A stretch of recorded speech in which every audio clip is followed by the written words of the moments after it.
Hey, I'm Chris with High Power Cycles, and we're out here in a rainstorm in Southern California, Los Angeles. The number one question we get is, can my bike survive in a rainstorm? Is it rated for rain? What's gonna happen? Can it work? The display and the motor and controller are IP65 rated on the Trailblazers, and you should have no problem getting home in a rainstorm. And it's been out here soaking wet. So let's turn it on. Turns on, no problem. Let's put in level, let's see what level we're gonna go to. Put in level 5, and then I'm gonna throttle it. Hop on this wet seat, drop her up. Woo!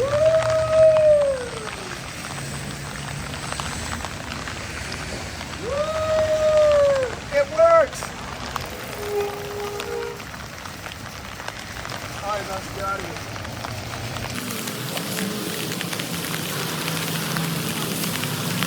Okay, we're back in from the rain, and as you can see, it worked great in a rainstorm, but you do want to take it inside as soon as possible and let it dry out. Now, you don't want to leave it submerged into water, and you definitely don't want to leave it overnight in a rainstorm, so bring it in as soon as you can and dry it out. But other than that, works great.